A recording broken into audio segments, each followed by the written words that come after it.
Hey there, Full House fans. I hope you're having a great summer and catching up with more episodes on our Full House Rewind. My guest on this week's episode, you may have just seen in the blockbuster movie Oppenheimer. No big deal. Yes, it's Josh Peck. And we'll be back in the fall with a lot more new episodes. And thank you so much for watching the show on our Full House Rewind YouTube channel. And thank you for subscribing and listening wherever you get your podcasts. I'll be checking in with you. This is a PodCo original. I guess because I'm this exact same age as the Olsens, so Right. I was big on that app Vine, which was sort of the original TikTok. Where do you think your comedy comes from? Being my son's dad was the best job I ever had. I feel like I'm funny adjacent, you know.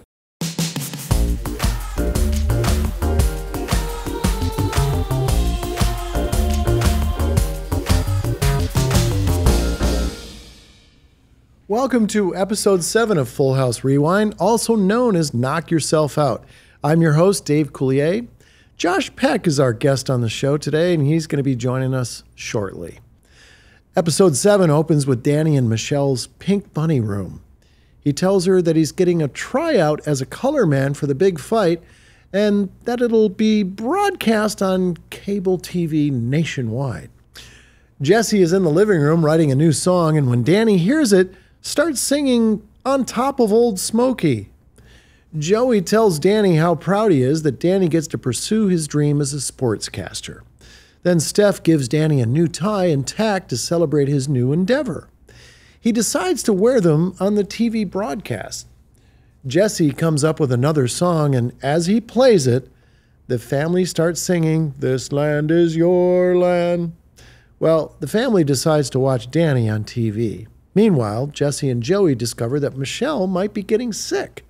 During the live broadcast, Danny shows off the gifts he got from Stephanie. Then Danny gets in trouble with the boxing champ on the broadcast and then bails himself out. Meanwhile, Jesse and Joey call Michelle's doctor to get some medical advice, and they determine that she has a cold. The family goes back to watching Danny on TV. The boxing trainer goes to slug Danny, and the tie tack saves Danny from getting hurt by the punch. Danny thanks Stephanie on live TV. Well, then Danny comes home looking disheveled, and the guys tell Danny that Michelle is sick with a cold.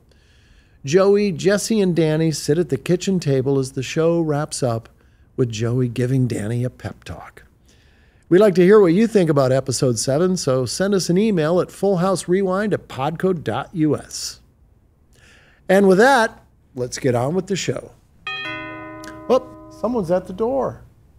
Hi, Dave. Hey, Comet, what's going on? My nose is running just like Michelle's. Oh, well, maybe we need to call the doggy doctor. Yeah, I might be allergic to the flowers in the Gibbler's yard. Were you sniffing the flowers? Yeah, I thought I saw a squirrel in there. But it was only Mr. Woodchuck. He said that he was sitting in the flower bed because he was bored.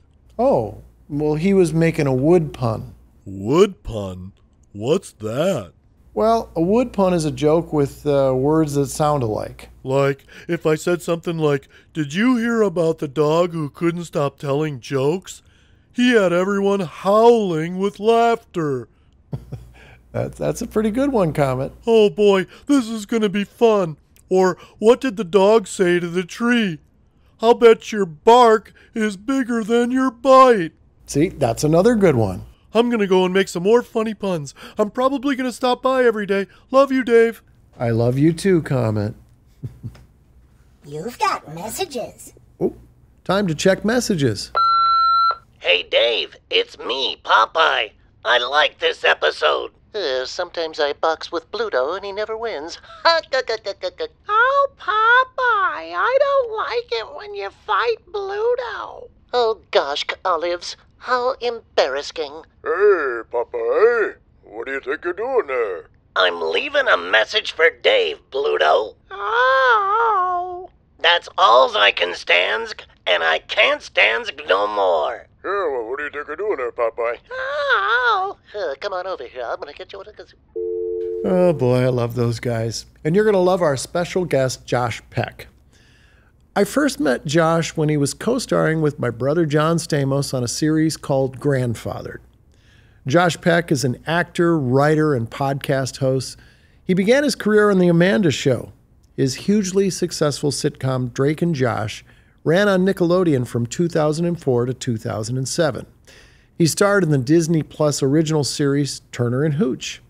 You've heard Josh as Eddie in Ice Age and the Nickelodeon animated series Teenage Mutant Ninja Turtles. This summer, you can see him in theaters everywhere in Oppenheimer, alongside Cillian Murphy, Emily Blunt, Matt Damon, and Robert Downey Jr. Josh recently wrapped the independent feature Summer Camp, and you can watch him on Hulu's How I Met Your Father and the third season of iCarly, alongside Miranda Cosgrove for Paramount Plus.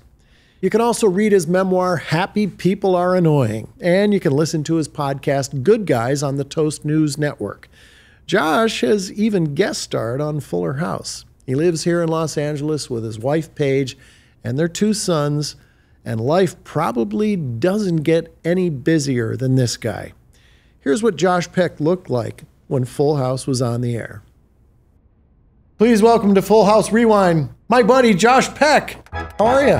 Dude, so happy to be here. Thank you. I'm so happy that you are here. You're so busy, though. I mean, we're lucky to get you. You have a memoir. Like, you hear memoir, and it's like, oh, man, this guy must be 65 years old. But you've done so much in your career already that you have a memoir. Is that like the most millennial thing one could do is say at 36, I'm ready. I'm ready for a A memoir. little autobiography. I got enough behind me. I've smoked enough cigars. I'm going to do a memoir. It's funny because only a year out, I read the book, or I'll read like a little passage or excerpt here or there, and I grimace. I'm Do you really? Oh, yeah. At what, though? What would you possibly grimace about? I think it's probably good. My friend, you know Paul Gilmartin? Yes. Yeah. I know who that is. Sure. Great actor and podcaster and hockey guy, Detroit guy. There's so many. Come on. I know. We're Detroit. We just come out of the woodwork. You know? It's beautiful. Yeah. You find each other. It's nice. Yeah. And he's like, it's probably because you're growing. Like the way we look back on anything from even 6 months ago, and like, wow, I've sort of gained new perspective and whatever. I mean, it's not a true grimace, but it's just like, ooh, what I would have written now with the new information I've gotten since I wrote it. Yeah, but look at your life is growing in leaps and bounds. You're a dad, and it looks like you are having so much fun with your 2 boys. I mean, how is it being a dad? You love it, don't you? I'm obsessed. Yeah, it's great. It's the only thing that lives up to the hype. And I've been to Harry Potter World at Universal. Nice time. Yeah. I've done some cool stuff, but this is I totally love it. I didn't know my dad growing up, and so being able to kind of weirdly like father like my younger self through them and getting to give them. Plus, I'm a baby man. I really like Dave and Buster's, not just because you're here and your name's in the title, but I love... My nickname is Buster, for those of you who don't know. If you had multiple personalities. Yeah, I could. I could be Dave and Buster. Dave and Buster. Absolutely. Maybe, hey, wait, I've got an idea for a movie. Okay. It really is nice that you get to live through your kids' eyes, so to speak. Yeah. And you're just enjoying being a dad. That's so, I always said the best job I ever had was being my son's dad. Yes. And it was just magical, and he's still, wait till they get older and they leave the house. I know that's like such a leap for you to make right now. Wow. But it does happen. And then when they call you back and you realize you've done it right, like my son he's a pilot for FedEx. Yeah. And, so he texted me his flight number last night, and he said, Dad, are you going to follow me? So he flew from LA to Memphis last night, and there's a little flight tracker, and I can track his flight, so I always do a little screen grab, and I send it to him, and he's like, my dad's following me, Yeah. And it's just, that's our little bonding moment, but it goes by like that, and man, when they get older, you're going to find that you get to relive all those great memories that you're creating right now together, You seem like you would be a great boy's dad because you're such a dude in the best, Like, I'm wearing a cup right now, actually. Are you? Oh, Me yeah, too. absolutely. Yeah, if something happens, I'm prepared. I like the open V back. Absolutely. That comes sort of, you know what I'm saying? Heck yeah. Yeah, it's just a nice comfort. You never know what's going to happen. It's comfort and it's aerodynamic if you're really moving fast. Yes, and as Or if something hits you really fast. as George H.W. Bush said, always be prepared. Always be prepared. Did And he that's what say he was that? talking about. Yes. That's what he was talking about, was wear a cup, gentlemen. Yes. No, I did enjoy, being a dad. My dad was a Chrysler guy, and he never got into, he couldn't understand show business. You know, I remember the first time I did the Tonight Show with Johnny Carson. I was so pumped up. I was 24 years old. I went on, did stand up. My dad didn't call me for a couple of days. Did that hurt? It did, because you want to do good, and so I called him like 3 days later. I said, hey, he picked up the phone. There was no answering machine at my dad's house ever. Hey, Dave, what's going on? I said, hey, Dad, did you see the Tonight Show? Yeah, pretty good. I go, why didn't you call me? He goes, I don't know. I figured you'd call me and, I don't know. He goes, are you going back? And I go, well, I don't know. And he goes, oh, did you say something to him? You're always goofing around. You said something smart, Alec, didn't you? Great. He was a Chrysler guy, so he never knew what showbiz was, and he never really my mom, on the other hand, was really supportive. She came out and, went to Full House tapings and was just cutting little clippings out of the papers and all that stuff, So I've always said that, being my son's dad was the best job I ever had. And did your dad ever have a chance to sort of see you at the height of your powers or in the middle of, being regularly on television? Yeah, he did. And, he became the mayor in this restaurant in our hometown, because he was my Applebee's? dad. Sorry. No, it was like I can't even remember the place, but it was a real dive, a real greasy spoon. But all the waitresses, he was kind of he was funny and lovable, and so the waitresses all knew him, and he would get my he said, send me a bunch of those pictures you got of your head. He didn't know it was a headshot. He said, pictures of your head. He would Love say, that. those pictures of your head, send him a bunch. So I sent a bunch, and I go, what are you going to use them for? He goes, I give them to the waitresses. He goes, they all know me. And he goes, and he would go, and he'd give me a Sharpie, and he'd go, here, and sign it Dave Coulier. I go, well, what else am I going to sign? As to what, Dad? What else am I What are we talking about here? No, I'm going to sign it Jackie Gleason. He's like, I'm going to get an extra piece of apple pie for this one. Oh, and he did. And they, That's great. Oh, he leveraged me. My mom barters me for upgrades at Does the she? Marriott. Oh, yeah. She's giving out you my know who headshot. my son is, right? Are you kidding me? And Really? The best part is that she'll give out my headshot, and if you got one from my mom, it's probably a fake. She probably signed it herself. She don't care. She's like, they don't know. I'm still your mother. It's the thought that counts. Oh my Sometimes she gosh. signs her own name, and they're like, "Who's Barbara?" She's like, who's Barbara? That's the other you. That's the other you. You're in touch with your feminine side, and it's on that Yes. picture that your mom has. To her, she should have been the one, but it just so happened I was. Did you ever watch Full House when you were? Because I'm trying to think. We were on in '87 till '95. Yeah. So what age range does that put you at? I mean, I guess because I'm this exact same age as the Olsens. So Right. born in '86. Oh, okay. So But yeah. I totally watched it. Did you really? Oh yeah, and then it was like I don't think we ever talked about that. Just hanging out as friends. I don't think I ever said, "Hey, did you watch Full House, Josh?" But now wasn't- we're on this show, and I can ask you if you watched. But again, one of your wonderful qualities is that I like guys who have I like people who have white collar jobs and blue collar work ethics. You know what I mean? And I've always felt that about you. Like you happen to have this great talent and skill for this thing that is very showbiz, which is showbiz, and yet your interests and your passions are completely separated, and you can do both. And I find that those are the people that I'm attracted to in the business, which is why I think we always got on. But yeah, I had a childhood, very into Full House, loved it. Yeah. For so many kids, that we hear, kids will say, I had a tough childhood and Full House was my family. Yeah. I knew that it was kind of like, and you think it's kind of like video comfort food for a whole generation of kids, that Friday night, you could go and you could be a part of a family, you know. So I don't know if that was your experience, but for a lot of kids, it seemed they share that same commonality. Yeah, I wonder what the demographic, I mean, it appealed to everyone. But I grew up like very much a latchkey kid, single mom, only child, and she was out working all the time. And so I always say, like, my best friends growing up were Billy Madison and Ace Ventura and Happy Gilmore and the Fresh Prince. Like, these were my friends. I don't know if you knew this or not, but you and I were both on Nickelodeon shows. Really? Did you know that? No, say more.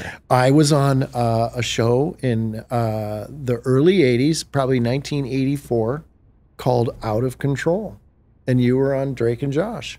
So there's a little kismet there. Yeah. What was Out of Control? Out of Control was kind of a news program. It was a fake news program where I was the host and I had all these crazy reporters and I would sit at a desk like this. And they would come in with their stories, and then there was kind of a little soap opera happening. It was the early days of Nickelodeon when they were still based in Canada.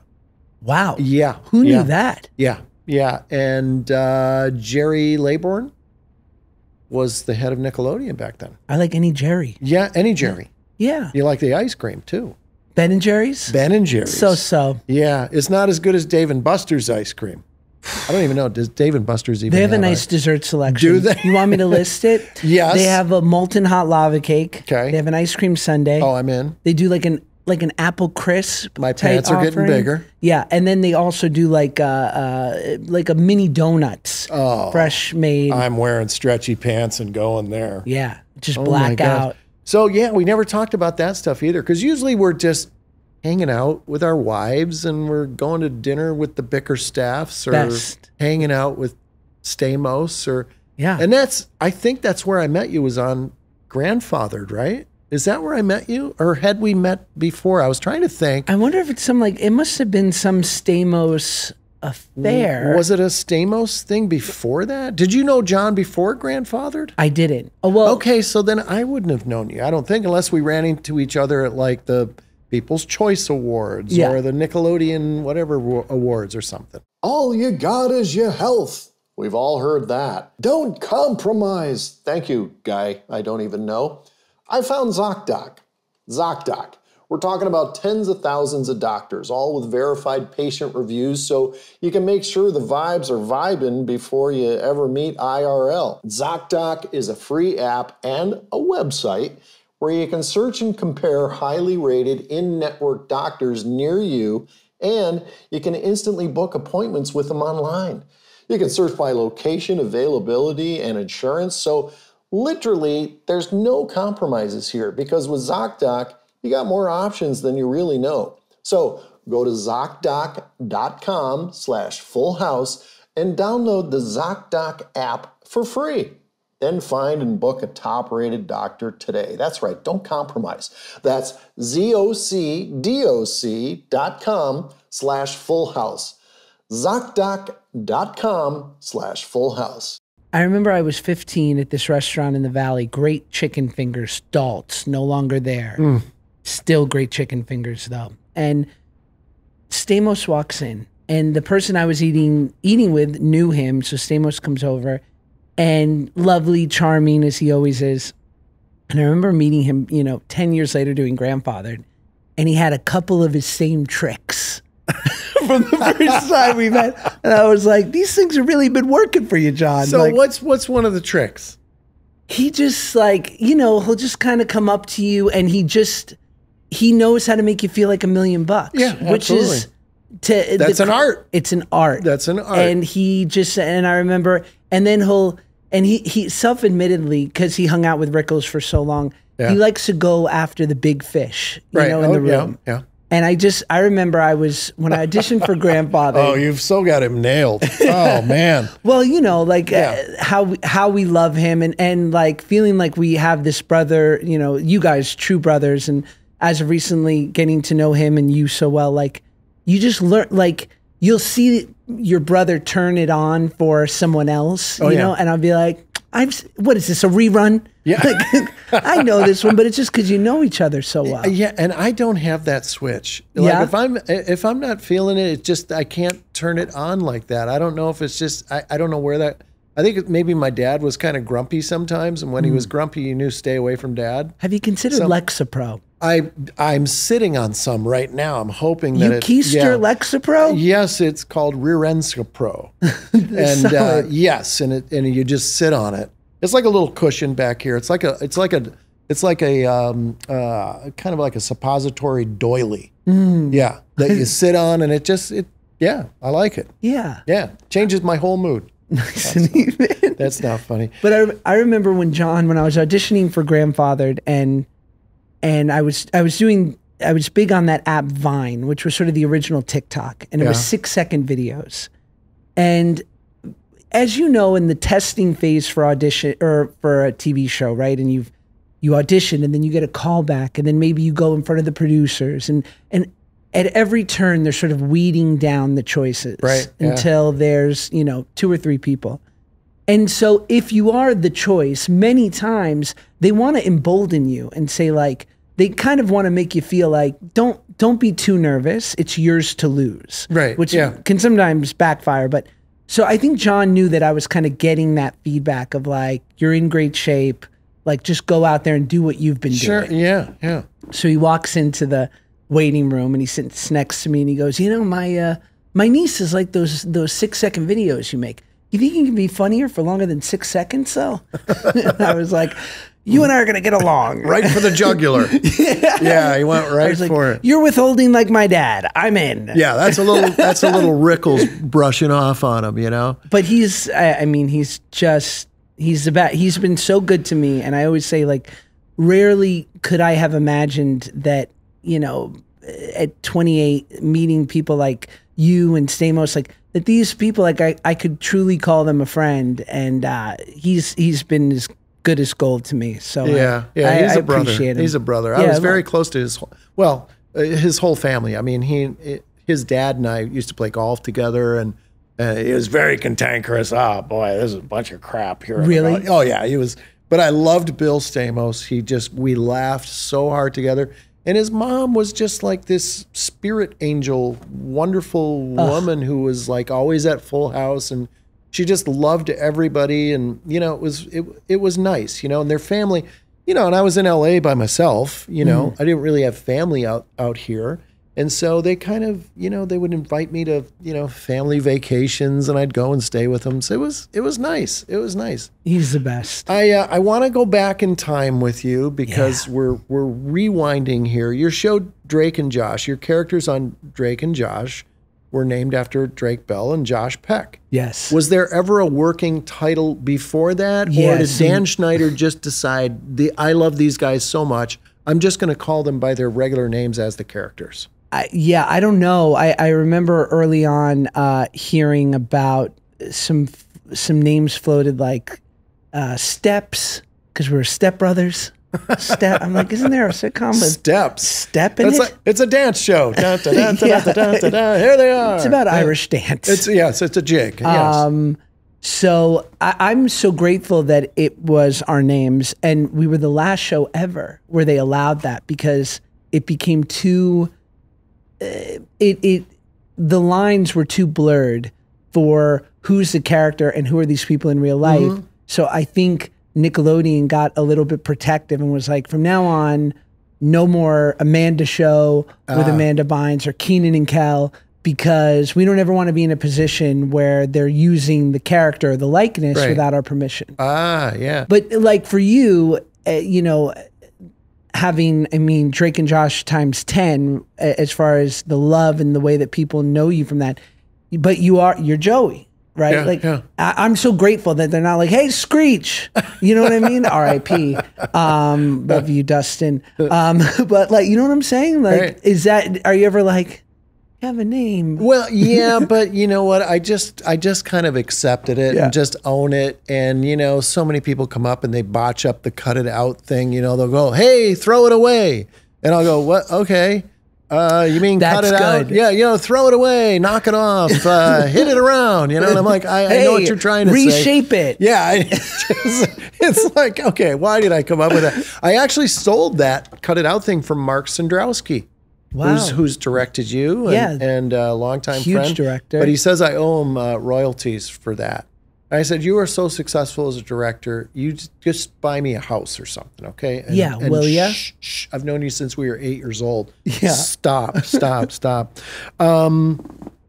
I came into Grandfathered to do a little guest star bit. How was your experience? Now I've known John for a long time, How was your experience working with him? Because he can be that Don Rickles character, when I was working with him, it was probably a way different experience than what you were doing. You guys were single camera, right? Sometimes you had a shadow cam, right? Shadow in the scene. But we were on that 4 camera. Was Drake and Josh, was that single camera? No, it was. That was 4? Yeah, 4 Did you have an audience for that? We had an audience, and then basically we would shoot so many takes, and it was such a difficult sort of process that, and I, that's saying it nicely, you couldn't have an audience sitting there for 10 hours. Oh, okay. While you're doing take after take after take. So after the first season, we got rid of them. And then Grandfather, that was single camera, right? That was shooting a movie every week. Like that's tough. That's you're working long hours on those kind of shows and stuff. What was it like working with John? Did you guys have a lot of scenes together, or would you do yours, he does his, and you piece it together? Working with him was excellent because and a lot of it was in hindsight, because I can look at it now as like, here I was, 28 years old. I had done some stuff I was proud of since Drake and Josh and this movie with Ben Kingsley, and I did this little part in this movie with Pacino, and the producer of that, or the director of that, was the producer of Grandfathered, which was a big part, the reason why I got the part. And you didn't have a memoir back then. No memoir yet. Gathering in the collecting phase. You were collecting your memoir. And so that being said, but I hadn't done anything at that level publicly on TV again. So I was feeling a lot of pressure, and especially coming off of something as beloved as Drake and Josh. But I think naturally people think of you in one way. Yeah, absolutely. And the hope was maybe they could also think of me in an additional way, like an extra flavor. Yeah. And so I'm carrying all those nerves. And then John understandably is carrying like it's the show, which I've had to do one since then. And it really, you get all the good, but you get the bad too. And it can be a high pressure situation. And you're also kind of setting the tone on set, and people are looking to you for answers. And so all that being said, look, I've told the story before, and it's to his credit. I remember he said to me once early on, he's like, I think you're finding what makes you funny as a grown-up.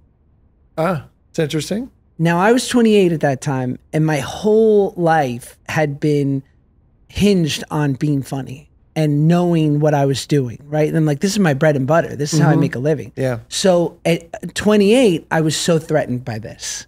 Because I was Really? like, what do you mean? Like, I got it figured out. Wait till you see this shtick. Trust me, I got the bums down. You know what I mean? Yeah. And he was so right.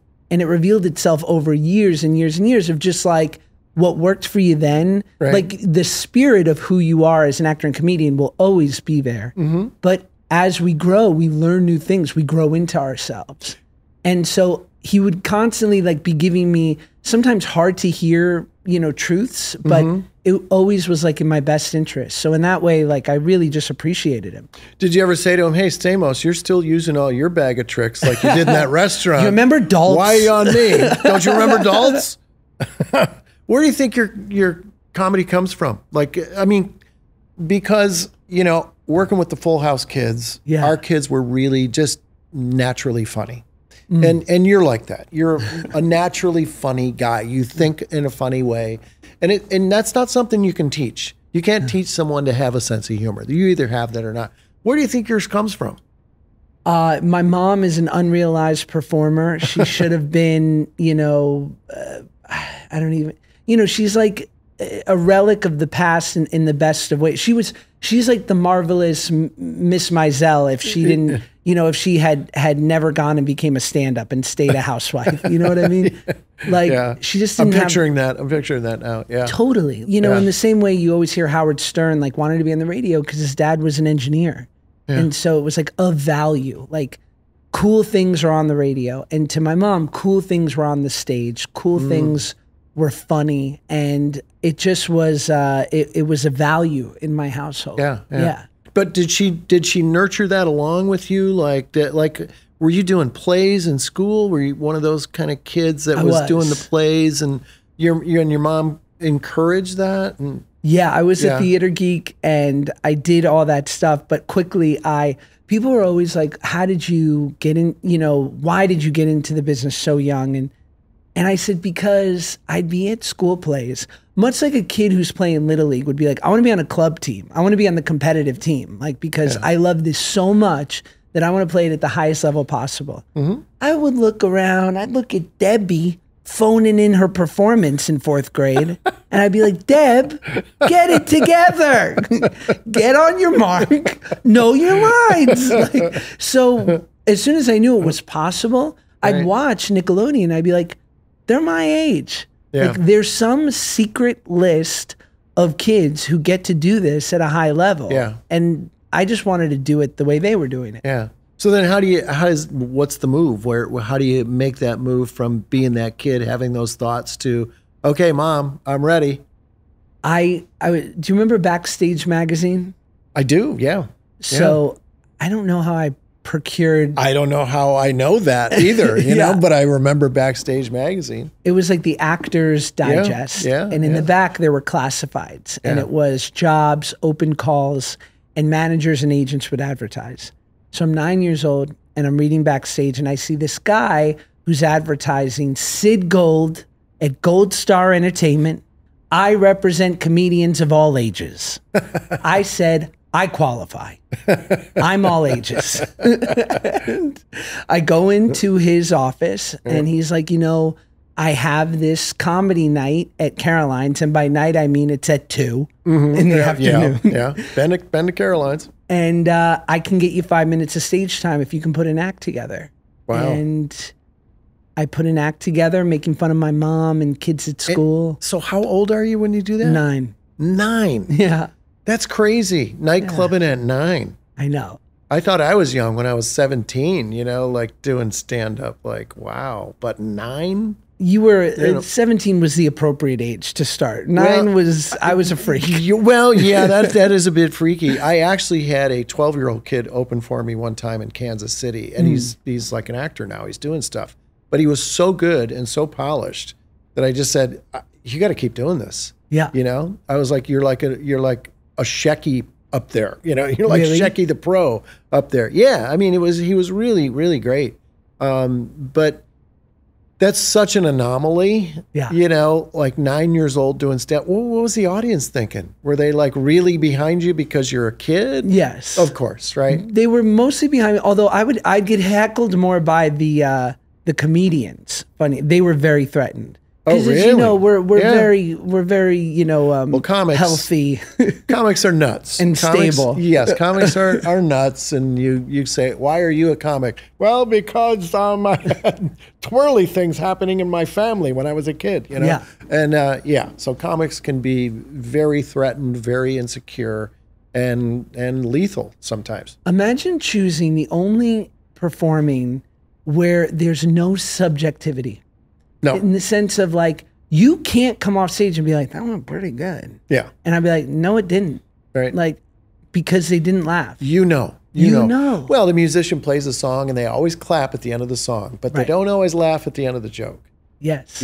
So that's the challenge. And I have people tell me all the time, I've got a buddy, and I mean, he, after softball, every Friday would go to Ernie's. This guy is a riot. He should be doing stand-up. And I'll go, well, can he be funny on Friday and Saturday night at 8 and 10:30 for an hour? That's, you make it look easy from hard work and years of putting it together. And Yeah. You know, I heard a quote recently, I think Chappelle said it, which was something like, the way you bomb is what reveals how funny you truly are. Like, because can you, in the worst of situations, figure out ways in which to yet still be. I love when Bill Burr was talking about this comedian who was bombing. He's like, the fatal mistake he made was not acknowledging how bad it was going. you have to. You have You to. Like if a joke dies, the audience loves it when you acknowledge it. That's what I learned over the years. You just go, well, you'll never hear that one again, ever. And they laugh. And you've released the tension that exists in the room. And, I was a happy bomber. I would go up on stage thinking, I'm so lucky. But I also, in my head, would think, I'm the funniest guy on the planet right now that these people are going to see. And I would walk up with that. That was just it wasn't cocky or anything. Yeah. I was like, they're going to have so much fun right now, but I'm going to have as much fun as them. And I would go on stage thinking, I'm going to have a blast. I don't care what happens. So even if hecklers or something happened, or I had a woman, her water broke in the middle of my show, like right in the second row. How'd it go? The EMT guys Not came her, in. And your performance. the show. You're right. You know what? I'm delivering a not thinking baby. like a comic Who right now. cares? Not thinking of like a comic. My set. How was your 15? Ma'am, you're selfish. It was actually in, where was I? I was in Indianapolis at a place called Crackers, and the woman's Great. water broke, and I was like trying to make jokes about it, but I just said, okay, we got to stop because this is for real here. Well, and we stopped, and she should have to buy 2 more drinks to new guests. It's two drink minimum. Yeah, and she was drinking for 2 already. Right. So she didn't, They could I'm do sure they soda. didn't stop her on the way in to tell her that. Right. Sorry, but there's a 2 drink minimum, so it's 4. Yeah, it's gonna okay? be 4 now. Yeah, absolutely. Me and my wife Melissa just adore you guys, but even so, my wife just thinks the world of your wife Paige, and you guys are raising your 2 little boys. And Paige, I know, is very creative. I've seen some of her artwork and stuff. Is she still able to be real creative? And is she kind of, or is she like loving being a mom and she's dedicated to that? I think the answer is both, in the sense of, because she doesn't have the pressure of doing it professionally every single day. Yeah. As it reveals itself in moments of, first of all, my wife is like the person that gets called all the time by every friend going, I'm creating this, I need this done, I'm making a logo for this. And she's just like everyone's sort of utility.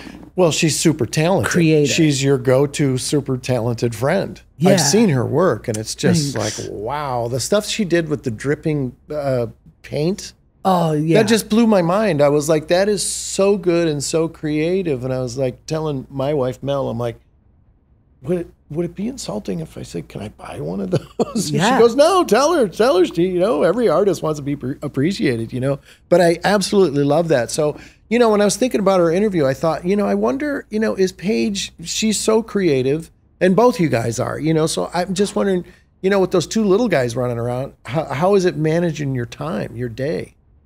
Yeah, I'm so lucky in the sense of she can sort of pick and choose the projects she wants to work on.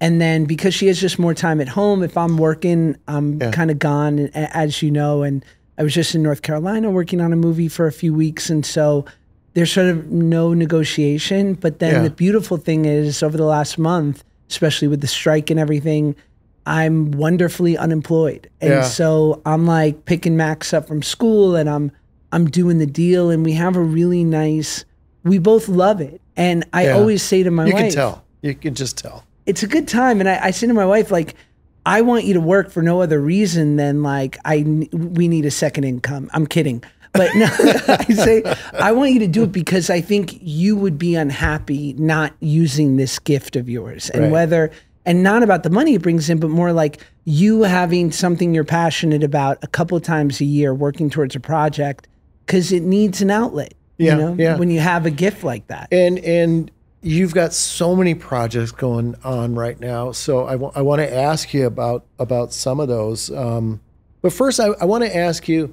you're doing movies now, some big stuff that I want to talk about because I think it's because there's one movie in particular I want to talk about that I'm really interested in seeing just due to the subject matter.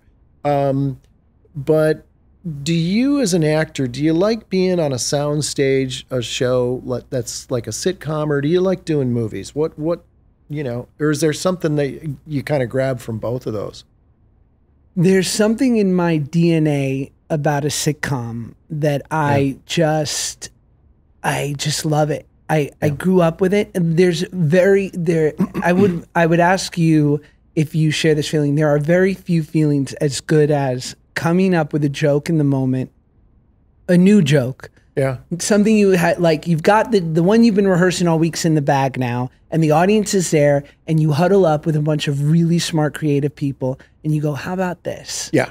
And that's the best. And when it flies, you're just like, I've done all the drugs. I'm kidding. Don't clip that. No, but like I've had every artificial great. I have too, so it's okay. He's keistering Lexapro, and that's the title of the episode. But I've had every feeling, like artificial sensation of joy, and nothing comes close to. Yeah. So I love that. And then what movies, what it does for me is that it's always like this weird challenge, and I know that it's not the thing that I'm naturally sort of good at. And in what way? I grew up with the comedy that I was exposed to was old Borscht Belt, Jackie Gleason, Jackie Mason. Love Jackie Gleason. Yeah. He's my hero.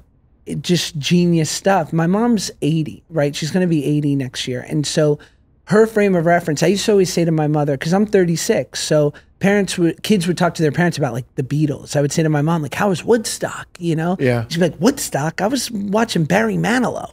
Like, she's like, the Beatles, it wasn't, she likes it, but she's like, I was a generation kind of before that. Mm-hmm. So my references were older, shticky, broad comedy. That was just sort of naturally built into me. And thankfully, as a teenager, I had enough smart people around me who said, you better go to acting class and figure this thing out, because you'll never be a whole performer if you don't. Yeah. And that's where I fell in love with acting. And I still go to class, and I think that I do get these opportunities to do some cool movies that are out of my wheelhouse, because like I continue to push myself to feel embarrassed in acting class and be a beginner again. Yeah. And accept that like this might be natural to me, but I think if I work hard enough at it, I might be able to become proficient. And you're going to learn a lot more about yourself. Just think about being a dad. Just like being, first a husband and then a dad, just like how much you're going to be able to pull from life. Yeah. That you'll be able to store and have as knowledge. And then you kind of get to replay it at certain moments if there's a script or a movie or a TV show where you can just pull from that.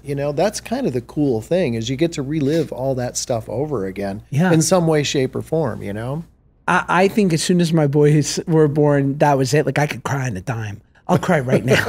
Did you feel like such a deepening of humanity and just emotion when your son was born? Changed my life. I bet. Totally changed my life, because I realized how much of his DNA, is mine. Yeah. And I would see him do like, it's a bad habit, but I do this a lot. And I'll see my son and he'll do the two fingers. Yeah. And I'll just go, wow, that's me. It's this little blueprint of me. And he plays hockey twice a week, and he flies airplanes for a living, and I used to take him flying, and he'd be in his car seat, and we'd go over to Catalina Island and get a buffalo burger, when he was a little kid, cool. So it's kind of it's like a magic trick that happens in your life, where you just go, ta-da, and there they are. It's these little magic tricks that suddenly enhance your life in way more ways than you ever envisioned possible, And I think too, as like performers, it's important that you live, like you get busy living, because especially when you live in LA, you can become obsessed with the grind, the hustle, the callback, the party, the industry event. What am I not doing? Who am I not meeting? But that's not real life.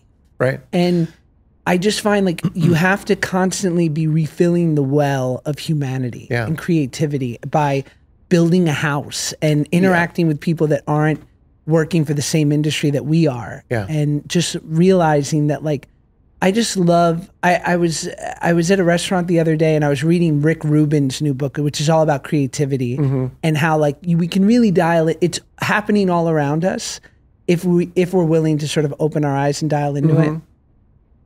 And this woman, I'm just overhearing this woman talk to the waiter and she's like, I asked for minimal rice in the sushi roll. And the waiter's like, yes, ma'am, this is light rice. She goes, I didn't say light rice. I said minimal. And I'm like, this is brilliant. Like, I'm like, I'm going to, one day I will have a character that insists on minimal rice. Minimal rice. Like, what a gift. Bro, I couldn't have written that. You could be a rapper named Minimal Rice. That'd be good. You know, Young Minimal Rice. Young Minimal Rice. I like that. Young MC. Young MR. Yeah, I love that. Young MR. Well, that was part of the reason why I moved to Michigan was because every time I went back there, it was everything that I grew up with. It was just kind of a slower pace. It was simpler. It was guys who just talked about hockey. And you weren't bombarded with this, this world that LA can kind of consume you with, Yeah. And I just, and I'd been out here for 4 decades. And I just thought to myself, there's got to be a different way of life and I just kept gravitating back towards being on the water in Michigan and the Great Lakes and fishing. And it was all this stuff that once I got back there and immersed myself in it, I thought, well, this is who I am. Right. I'm just a guy from St. Clair Shores, Michigan. That's my DNA, I'm dying to know, other than this podcast and with all you've accomplished in your career, if there was like something for the back 9 of your life, creatively wise, what do you think that would be? Like, is there a kind of project that you'd love to do? You mean in show business or just life? Yeah, in show business. In show business, yeah, I really enjoy writing movies, and I love Christmas movies. So I wrote a couple Christmas movies, and one is called Santa's Shrink, and the other is called Santana Claus. It's about a Mexican guy who saves Christmas, and so I would like to create, and I'm working with a company called Cyber Group Studios. And we just started producing a series for little guys. It'd be for your guys called Yum Yum. It's an animated series. It's called Yum Yum and Choo Choo. And I really would love to be in that family space creating funny family stuff. Right. And, it's been my whole career, but I've never been able to kind of take what my mind sees as family entertainment and give it to people. And I think I'm going to keep trying, to do that. But if I could, I would love to be kind of like this mini Disney, where I'm just cranking out animation and really fun stuff for you to watch with your boys. Yeah. Like a Full House.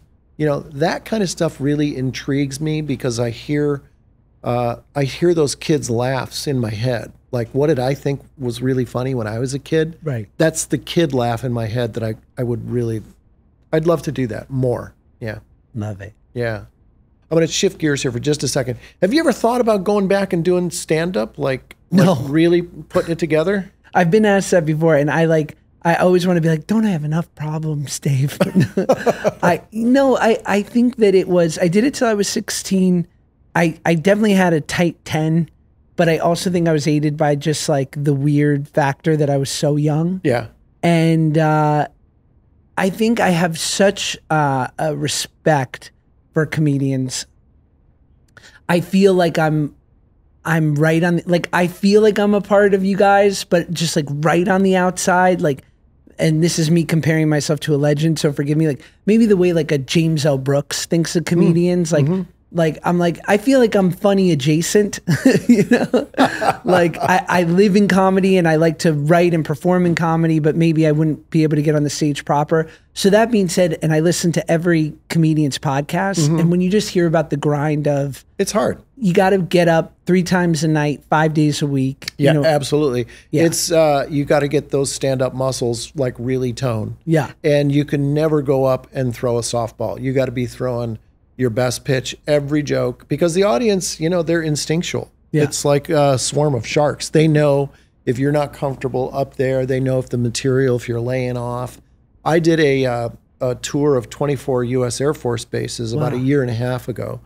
And I realized I'm going to have to get up and go to comedy clubs. And I hadn't done stand-up in a while. And I thought, this is really hard work. Yeah. And you've got to live it, breathe, sleep it, eat it. You've got to you have to become that person on stage. Like, it's really got to be inside you. Yeah. Or the audience knows.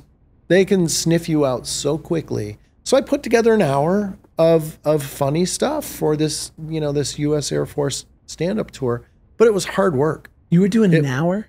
Yeah, well, I was doing an hour. I usually do like an hour and 15, hour and That's no joke. 20.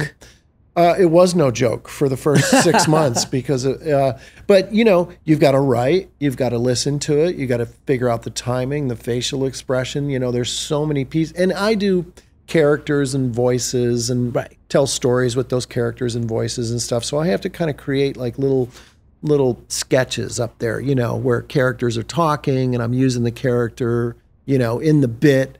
And so for me, I have to kind of put that together. I'm not just writing a joke. I'm writing a joke as Bugs Bunny or SpongeBob or whatever voice, Right. And I like playing my harmonica. So I come up with funny harmonica bits and tell stories. And well, here I am. I'm just a farmer, so I'm going to tell you some farmer stories. And I would go into that character and play my harmonica and tell a joke and then go back to the harmonica. But that takes time. You can't lay off, like you said, it's hard work.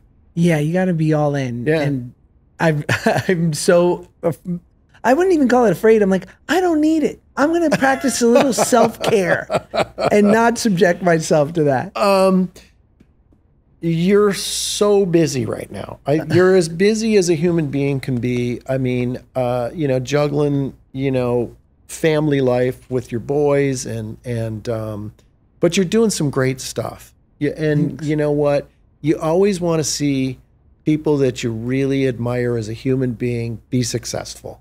And I'm so happy for you for that. Because, I've got to be very fond of you and Paige and you're wonderful people, and it makes me feel good to see you doing so well.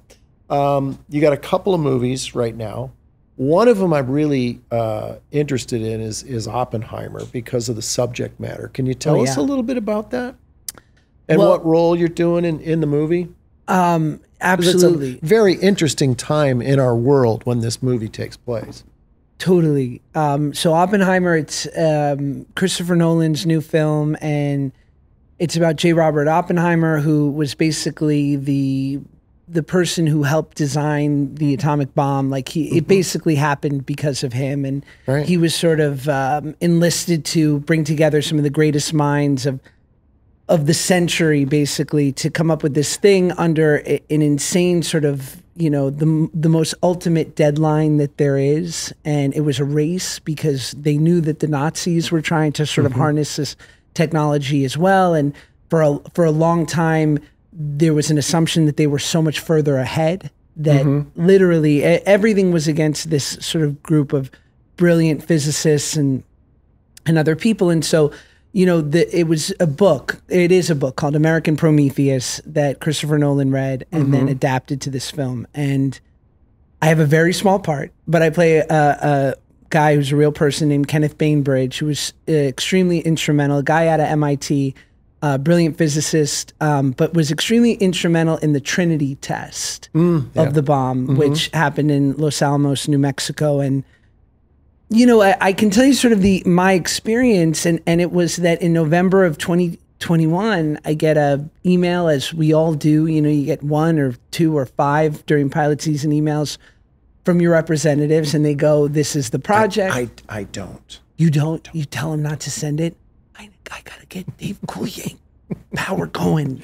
We gotta get him a Full House podcast where he's got puppets. I'm in. I'm totally in. That's I'm in. But you get it and it goes, here's the project, here's who's involved, here's the character, here's the 3 or 4 pages for the audition, sometimes 10, sometimes 2. Yeah. Send in the tape. Right. So I see it's Christopher Nolan, like iconic, and so attracted to this time period and this part of our history. And so I'm like, great. So I audition, I send it in, and I literally call my agent and I go, I don't get these roles. Like, so this was a fun exercise at best. Yeah. Like, yeah. And I'll just never forget, like 3 weeks later, I got a text from her saying, Nolan saw your tape. He likes you. We're in the hunt. And I was like, oh, great. I'm like, are you thinking that this is for a 5-episode arc on some TV Land show? Like, did you confuse this for? Because that I could believe, but not for this. Yeah. And basically once a month I would get a check-in, like, and through this you're hearing Cillian Murphy, Matt Damon, Gary Oldman, Emily Blunt, like these brilliant Big names, yeah. Big award names, winners. yeah. And I'm like, there's no room. There's no room for a Kids' Choice Award winner. Like, I got my trophies too, but they're an orange blimp's different than a gold statue. But not in my eyes. Thanks, okay, babe. Not in my eyes. I was a Nickelodeon kid too, so not in my eyes. You get me. Yeah, You get me, I Dave. get it. I know what you're talking about. So then 3 months later, I get the call, like, you got it. And it was, so there I was with like a bunch of the other actors who are in the supporting roles are guys like me, like who've been around forever, and journeyman actors who kind of go from job to job, some cooler than others, some great gigs, some gigs just to pay the bills. Yeah. And we're all looking at each other like, can you believe we're here? And that was 2 months in New Mexico. And just, you know, I've seen the movie. It's outstanding. Can't wait to see it. Can't wait. But Can't even wait if I say this now, knowing that I thank God made the cut, because that sometimes doesn't happen. But knowing that I got to be there and watch just, you know, Christopher Nolan do what he does for 2 months, that was like sort of the great gift. What's your takeaway after watching him work?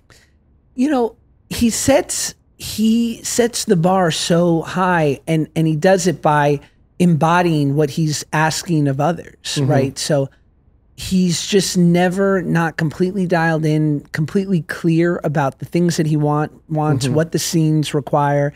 He surrounds himself with the people who are the best at what they do, so he can defer to them in moments. Yeah. And as you know, like we're all in things, and even if it goes perfectly, the ceiling for how good it can be is like a 7. And you go, I'm not going to kill myself for this. It's a 7. Yeah. You know what I mean? Like, but something like that where you're like, oh, this can be great. Yeah. So you're surrounded by all these. I was laughing with some of the other actors who played scientists, you know, working in Los Alamos on the atomic bomb, because when we were shooting the movie, we had all done so much research. I'm talking to family members of some of the characters we were playing. We would sit and at dinners and talk about, you know, nuclear fission. Like, and I'd be like, you know, the thing is, when you've got neutrons, like. Now, is that something Christopher Nolan put together, or is that something you did on your own recognizance? That was just us wanting to rise to the task. Really? Right? And never to be caught flat-footed if by some chance we needed to rely on some sort of just backstory or information that the character called for. And it's hilarious because a year later, while we were watching the film, I turned to the rest of the guys and I was like, do you remember any of that shit? I was like, I don't. Like, I didn't do that kind of research for my Even Stevens movie. I have to tell you. You did an Even Stevens movie? I did an Even Stevens movie. Christy Carlson Romano was our guest yesterday. You directed on the it? show. No, but I was a guest star. Had one Shia? scene. No, I wasn't with Shia in the scene. I played like a real huckster character, and I flew away in a helicopter, and that was my scene. Had to do no research. That's great. Yeah, no research. Let me tell you, the no research roles are fun too. Yeah, no research on my Joey Gladstone role either. Really? Nope. I blew a hand fart, walked in and walked out, and they said, you got it. That was it. And did you not know Jeff before you auditioned? Jeff was friends with my friend Gary Shandling. And Gary and I did a lot of writing together, and Jeff was a producer on It's Gary Shandling's show. I don't know if you ever saw that show. It was a great show. Wow. But Jeff knew Gary, and Gary told Jeff, hey, Dave's really funny. And then when I auditioned, I went in and Tom Miller and Bob Boyette were there with Jeff, and Fern Champion and Pamela Basker, the casting agents. And I went in and I read and got good laughs. And then I stopped, and I was stopped by Tom Miller, who said, "Wait a second, I'd like you to read for the father." And I said, "Okay." And at that point, I thought I just blew it, because I obviously wasn't good there, because they want me to read for the father role as well. So I said, "All right, give me 5 minutes." I went out, read the sides, came back in, read for the father, and they said thank you. And Jeff walked me out. And then I got home, and Brad Gray, our manager, left a message on my answering machine and said, "Hey, Dave, I just heard from these Full House people you're going to be doing this pilot." Whoa. And that was it. And what was your hit? I feel like as actors, we kind of get like these signals, or we'll pick up on a pattern, or there'll be something that the character says where you go, "Oh, I know how to say that." Did that happen for Joey? For me, I added voices into the script. So I did like a Kermit the Frog impression, and I did a couple, like a Popeye or something. I threw a couple of different things in to shake it up, just to think, so they would think, "Oh, this guy he's bringing a different little, something, another little level to this character." And they really liked that. They thought, "Oh, this guy's a comedian. He does voices. He's funny." And that was it. It was actually one of the easiest jobs I ever got. No callback, nothing. It was just one audition, boom, got it. And then I met Stamos. That was it. What do you think? I always love asking this question. From where you started with Joey in season 1 to the final season, what do you think the arc was in you playing this character? Like, what changed over the 8, 9, 10 seasons? How did it evolve? A lot in my personal life Yeah. had changed. So I think that helped evolve my character a little bit. But I didn't want to veer too far from the character that people fell in love with in like season 1. Because I knew what the fans were telling me. So I tried to lean into that, because I knew I wasn't the father. So I wasn't the voice of reason. I knew I wasn't the handsome guy. I was like, I'm the goofy guy who walks into the room, does a funny voice, and gets the laugh and exits. Yeah. So I knew my role, and I didn't want to, I was like, okay, if I'm Coca-Cola, I'm not changing the ingredients to Coke Zero, Right. Have you had a Coke Zero? It's great. I haven't had a Coke Zero. They figured it out. Are they good? Oh, listen. You've got food figured out. That's what you got Dave and Buster's. Let me talk to the dessert Coca-Cola menu? Corporation for a second in Atlanta, Georgia. Okay. Mr. and Mrs. Coca-Cola. Whoever your food scientists are, you knocked it out of the park with Coke Zero. Really? Now I have to try one. I recently sipped on one and I thought, I'm sipping a Coke. There goes the foot. I'm going to get the beaties. You know what I mean? You're going to die of the beaties. So, and then I look and there's a 0 on the can. I go, really? No freaking way. Really? Let me tell you, there's nothing like nothing. They nailed it. Nothing washes down a cheat meal. And by that, I mean a binge. Yeah. With a Coke Zero. Like an In-N-Out burger? Sure. Yeah. Those are good. Yeah. In-N-Out burger. Oh, and we don't have them in Michigan. I know. In Michigan, we have Jets Pizza. You have we're actually the birthplace of Domino's and Little Caesars. They both started there. That's great. Yeah, yeah. What about Skyline? Do you guys have Skyline chili? Nope. We don't. You have the chili dogs. We have Coney's. We have Coney's in Michigan. And there's 2 Coney places that are in a war against each other. There's Lafayette and American. Is Lafayette after Lafayette from, It's on Lafayette Hamilton? Boulevard. So it's got to be under. Or Avenue, I'm not sure, but it's on, But I think Lafayette was an explorer. No, Wasn't he an explorer? No, it's Hamilton. Je m'appelle Lafayette, the Lancelot of the Revolutionary set. I'm not a Broadway kid, okay? See, I don't know. Please cut that out. He was a theater geek. Okay, now that's proof right there. Yeah, no, I always thought Lafayette was a French explorer. He should have been if he wasn't. Okay, well, see, you know more about Detroit history than I do. You're welcome. But I know a lot about the Red Wings. Yeah, you do. That's about it. That's my knowledge. dream is to get open ice checked by you. Really? At about 28 miles an hour. I don't know if I can skate 28 miles per hour anymore. I don't hit anymore. I skate every Saturday morning.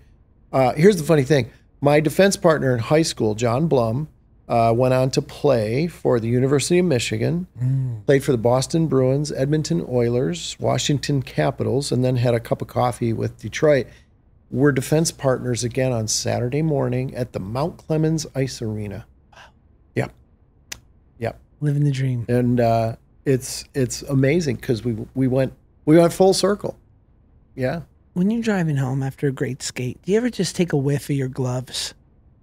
No, because I'll pass out and crash. I bet. Yeah, no, that stuff gets aired out immediately in the garage. I don't even leave it at my truck because it will damage your truck. You'll never get that smell out. Hockey pads are a different kind of funk. It's the weirdest funk. You could use it as a fertilizer. I could just put my stuff. Yes, absolutely. I could compost any garden with my hockey gloves. Let's absolutely. take it to Shark Tank. You know what? We could. We think can so. take it to Shark Tank. I'm in. Yeah, you are. I'm in. It makes me so happy to see you doing so well, Josh. And you got so many great things. Is there anything you want to plug? I have a podcast, Good Guys, which Dave so kindly said he would come on. I would love to. Bless us with an appearance. I would love to. I did your other podcast on the set of Fuller House in my dressing room. I can't remember what that one was called, though. We weren't on Fuller House together. No. John wanted to keep us apart. He didn't want us to get too close. Well, he thought, wait, they're becoming friends. He wants us for himself. Mm-hmm. Who could blame him? I'll talk to him about it. I'll talk to him about it. So you got your Good Guys podcast, which I would love to be a guest on. But there is one more thing that we get to do before we say goodbye. Wow. Yeah, and you're going to love this. I'm Jesse and Joey. You're Danny Tanner. I'm so honored. I'm going to cry, dude. Okay, all right. Oh, cool. I love you, Bob. That's what this is all about. What an honor. What an honor. Josh, it's time for Cut It Out. Cut it out. Of course, every episode of Full House had a heartfelt scene, and we have cut out a scene from episode 7. You and I, we're going to read it together. There's your script. You're going to be reading the role of Danny. It's the best day of my life. Here we go. All right. And action. When I came home tonight, I was so down. But then I heard Michelle was sick, and it put everything back into perspective. I realized what's really important is my family and my friends. So you forgot all about that nightmare of an interview? Right up until this very moment when you were kind enough to bring it up again. That was horrible. Oh, come on. Horrible is such a harsh word. You were horrible. Isn't this where you guys are supposed to jump in with a nice little pep talk? I don't know if I got one in me, Danny. What do you think? Oh, that's Jesse. Oh, what do you think? I'm a saint? Come on, I'll get you started. How about every cloud has a silver lining, or the sun will come out tomorrow? I can feel it. The pep is coming up. It's in my stomach. It's working its way north. It's in my throat and pep. Danny, nobody's career goes straight up. You had one rough night. There's always bumps along the way. Yeah, this is good. Don't stop. Okay, and don't interrupt me, okay? Okay. The key, Danny, is to learn from all those little bumps. So you'll be better prepared for next time. Because, well, you are going to have other chances. When? I need a date and a time. Well, soon. Because you're pretty darn good at what you do, really. And you know why? Because you care about more than just scores and stats. You care about people. Right, Jess? Yeah, why not? And in your own unique way, you help the Sandman. People trust you because they know you're a great guy. Right, Jess? Yeah, why not? Thanks, guys. But I'm pretty sure there was a hug. Always brings a tear to my eye. A big thanks to my buddy, Josh Peck. Thank you so much for being here. You got the job. Wow. Oh. Let's do it again. Can we do it one more? So great having Josh Peck here on the show. Full House videos seem to be everywhere you look on the internet. And we like to bring them to you on Full House Rewind. So here, take a look at this one.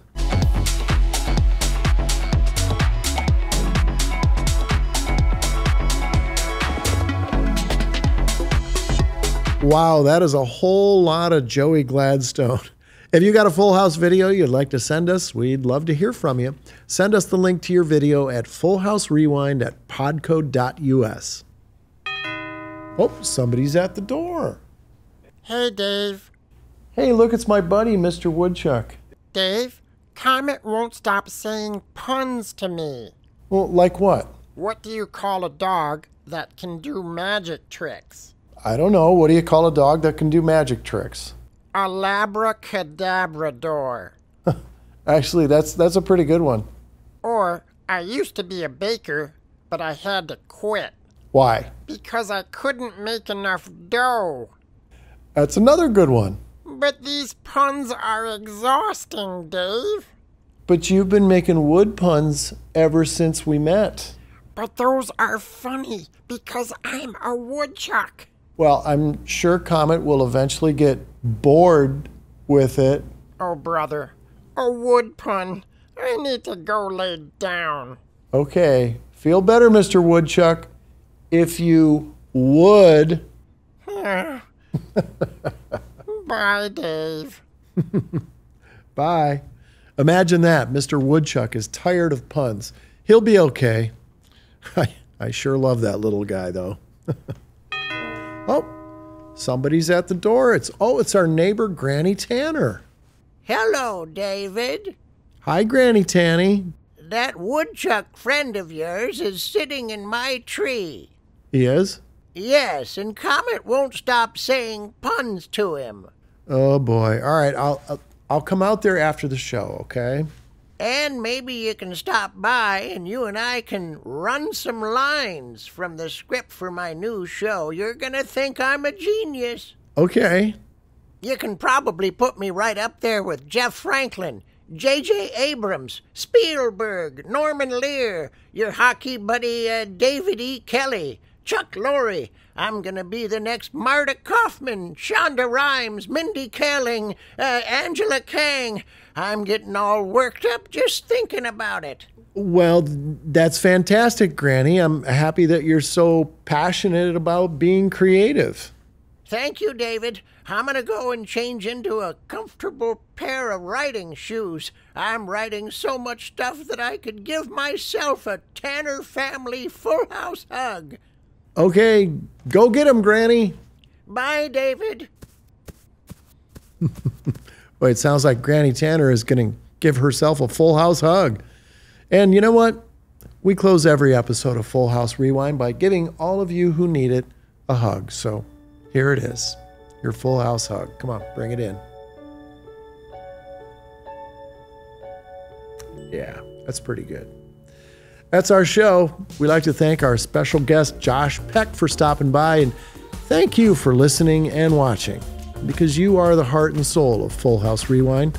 Now, go out there and share the love.